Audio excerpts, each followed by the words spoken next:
Hello there and welcome back to France. Last time we messed up the Spanish pretty good. We took away their entire coastline, which always is a good thing.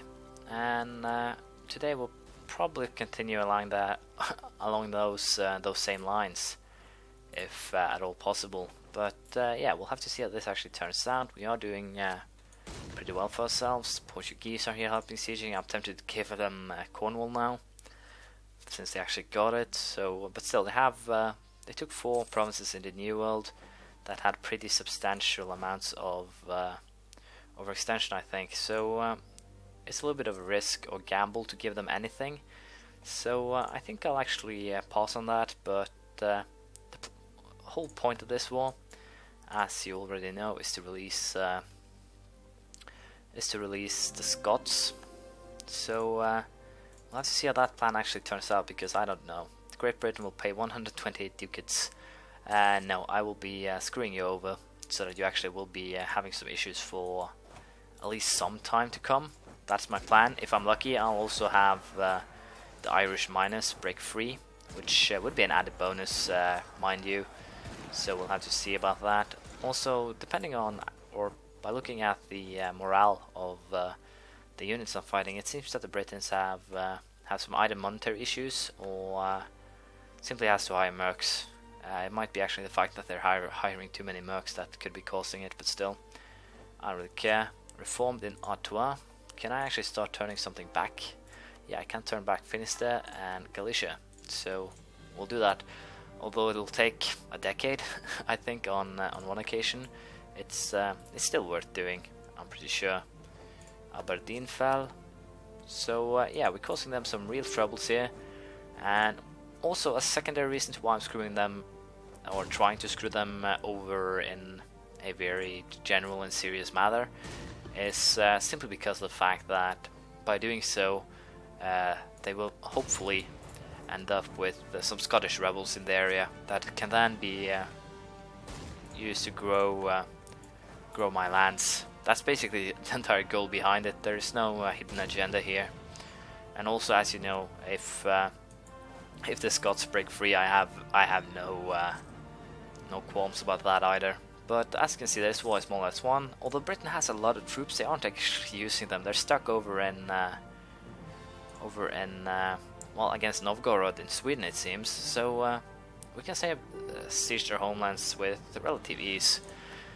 Another thing that's kind of spooky, or that I want to check out, is if I siege everything, how will it affect the war score? Because, as you know, I haven't actually checked the map to see who is in the New World. So a worst case scenario here is actually that Great Britain is in the New World and they have the troops over there kicking the natives' ass. I highly doubt it, but it could be a possibility, and that is actually a scary possibility when you give it some food for thought, so to speak. We've also seen that, no, blockade of London. As you can see here, we are more or less in a position to force them to do whatever we want. They should be gaining some pretty substantial, what's the name of it, war exhaustion by now. So we'll be trying to siege for a little bit longer, but I think they only have provinces here at home. I hope for that at least. So let's see here, how are we doing in terms of... Might even be that Sweden has a lot of troops as well. Let's do a quick little check again. Yeah, Sweden actually has 30,000 troops. Britain has 24. So it's still a little bit surprising. It seems that Great Britain... yeah, well, he's been losing a lot of battles. Still, we'll just siege everything. Once I actually get... did Thuringia just become the Holy Roman Empire? This guy? Yeah. The one province minor emperor. That's an interesting choice, I dare say. Wallachia, Poland, Württemberg, Denmark. There's a lot of people here who are questionable, it seems. But still, as you know, the plan is more or less just to cause some mayhem, cause some trouble for these guys, so we'll see how it goes. This is kind of hilarious. I'm actually completely full of military power and I have nothing to use it on, so I'll actually have to wait for the year to pass before I can actually use it on anything. And that's kind of sad, but I guess that's hinting towards me using a or the next idea should be a military one. So we'll see what we can choose. Other than that, I should potentially check if there's actually a military technology guy here. So that's good. That means I can actually use them. So we get new cavalry. We can now build a tenail. I should check what that was. I'm very bad at building buildings, but I don't really need them. I could potentially use those points to build some military buildings. So that's kind of a disappointment. But as you can see, all of England and Scotland is almost sieged. There we go. There will Scotland fall as well. So all that remains now is that I'll wait for these guys to actually finish sieging these provinces. And privileges have to be earned, Morocco. That's unfortunately the way of the world.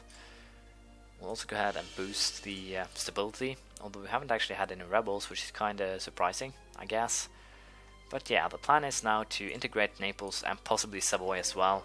It's actually quite interesting or tempting to just integrate them straight out, and I think I'll actually send troops to help out the Neapolitans on Morocco here, or not Morocco, on the Belarus. I was thinking on Malta. The Regency Council for the crappy king. Wow. And he's 4 years old. This will be 11 years of peace. Wait. And I actually got a fairly crappy Regency Council as well. But still. But nothing. But yeah, the plan will be probably then to add Naples and most likely Savoy. Integrate them both. So I am at 0 or back at null, either way, which could be potentially a good thing, or it will be most likely a very good thing. And it's too bad that they can't actually call these. That means that if I keep Portugal as long, I'll probably give it to them.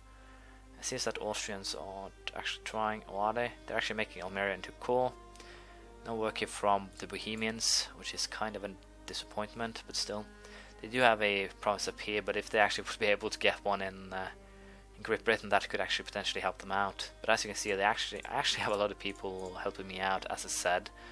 So I think I'll actually go with getting at least Naples, Leinster, and Met to Great Britain. Sorry, not Great Britain, Austria. Since they're coring Almeria down here, I can potentially think that they would have the range. Bohemia would definitely have the range if they just made an attempt to actually take it. But I simply have to wait for these guys to finish sieges, and then we'll get going. I'll probably keep 20,000 men in Great Britain, but probably not anything more than that, or might even keep these 40,000 in the area, because the only real issues right now are Aragon, the coastline here, and quite possibly Norway, since they have these provinces here. They could potentially then start to focus on trying to reach the New World, but that'll have to be dealt with in another matter. These guys want peace once again. Corte Real has actually become a cardinal for the Austrians. That is unacceptable. But still, it's the Austrians. They are my fearful allies, I guess. So yeah, we will be boosting stability again, unfortunately. How long have these guys actually been in a union? 1518. So in 7 years, Austria is how far away? 1560. No, 1546. They're just been there for 15 years. Okay, so I'll probably take Austria last then. Savoy, Bohemia. Savoy, Naples, Bohemia. Probably Hainaut. When did I actually get you guys going? 1519. So with a little bit of luck here, I'll get Hainaut, Savoy, and Naples on the same roll. So we'll be improving relations with these guys as well, and hopefully I'll be able to pull it off. But I, as you know, wanted to check if they actually had any provinces in the New World. So I'm just going to wait for these sieges to end, and then we'll get our answer, I guess. So until then. And we've got no answer. Great Britain is not in the New World, which is a relief to us all, I may add. And we'll go ahead and, well, force them to give up some land. I'm actually tempted to force them to give something to the Portuguese, but I have no idea how much the Portuguese actually have in terms of negative scores. let's see here. I will actually not get all of that annoyance. Savoy, Portugal. That's too bad, but it can't be avoided. I want Scotland as a vassal, as you know, so we'll live with that, I guess. I'm actually tempted to do this. I'm not sure the Portuguese will actually manage it, but still, it would be fun. Simply, we'll take a chance. It's not that much over. It will cost me to over. So let's see, 24%. How much will they get total? 40%. Should be alright. Yeah, should be alright, hopefully. Glamorgan and Gwynedd, give up your cause. And other than that, not anything interesting yet. Nope. We could always restore Denmark, which could be interesting, but I don't think we'll do so. We'll go with this peace deal. And with it, I just split most of Great Britain between my vassals. So the Portuguese have actually become very, very extremely big colonial country, so to speak. But that's not what I wanted to do. I wanted to release Scotland. So what will happen now, you might ask. Next time we'll go to war with Great Britain. We'll force them to reinstate Scotland. Hopefully Scotland will be able to have some men ready, so they can take Cumbria and Northumberland, so they can force them to take them as well. But what remains to be seen now, if Portugal can actually handle all of these provinces, or if Spain will get something back in the New World, which is kind of this is a very spooky gamble. I'd like to see how much overextended Portugal actually is right now, and by doing that we can probably check it right here. Portugal overextended. Yes, they actually are. I got my confirmation they are overextended, but they have started some coring processes, I think. Yeah, they're currently making work in Jan into core, so all that they don't have is the 4 provinces there, along with what I gave them up here. Naples will be coring those 2, Austria will most likely core that one after that, so the only real issue is, will Naples be able to core these before I end it? If not, I'll probably just hand them over to Austria, so it shouldn't be a problem.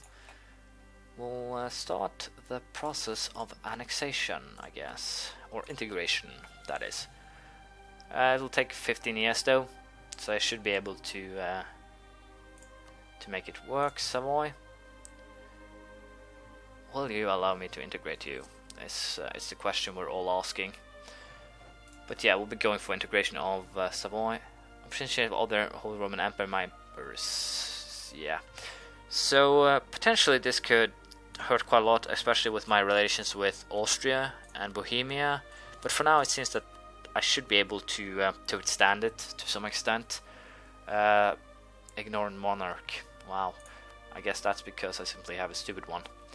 But yeah, the goal now is to get Savoy, Hainaut and Naples into my fold as fast as possible. With the religious ideas, I can potentially start waging war on the Ottomans, but I want to get done with Great Britain, Portugal, so forth, and basically try to make some sort of gains. If I can get Hungary in a union as well, that would be perfect. But I will probably not be able to, and also I will have to start holy warring my way over to the east. So getting the I'll get one more military at the end, and I'll probably go for a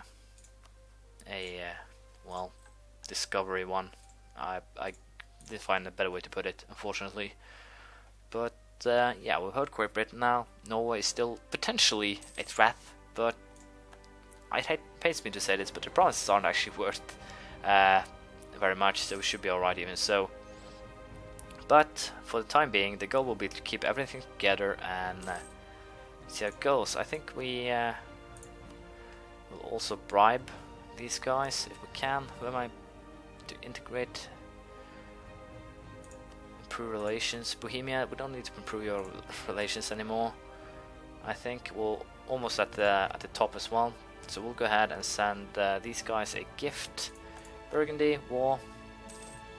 And other than that, we'll simply be sitting by now and trying to save up some money, trying to make things work as planned again, and then we'll see how it goes. Hainaut will soon also be up for integration. It's still 7 years away though, so we'll be waiting a little bit peacefully here. But hopefully I won't have annexed these guys by then, which seems to be the case here, but apparently I have to send you guys to Bordeaux. Send, collect from trade. We need the money, and apparently there's nowhere to send him. So we'll be sitting by and see what happens. But unfortunately, I think this will be the end of this episode, and we also have some other issues to deal with in terms of rebels. So I'll just go ahead and deal with them, and then we'll see what we'll do. I have a little bit of a positive surprise here. I can actually vassalize these guys, but I'm a little bit unsure what we're missing here. Same religion, we got that. The only thing we need is to boost our, opinion of us. So we'll go ahead and do that, although it'll bring myself a little bit extra over the relations thingy. With these three in the fold, I'll actually have one open, so we'll just prepare it for Wales straight away. It was seen that Naples can't actually turn these guys into a core, but the Austrians are at least doing it, and also the Portuguese, it seems. So that's at least positive. Also with Lothian and Cornwall here, I could potentially also sacrifice this friendship for the purpose of providing myself with some sort of goal and help. But this will unfortunately be the end of this episode. Next episode we're looking forward to about a decade, I guess, of a regency council, which means that we won't actually be warring that much. We'll simply be building up our country, saving up some money, and preparing for a bad monarch, and otherwise prepared to gain some land from other people. So we'll see how it goes. Thank you for watching. Please leave a comment, praise, criticism, anything you feel like, and I'll see you around next episode. Bye.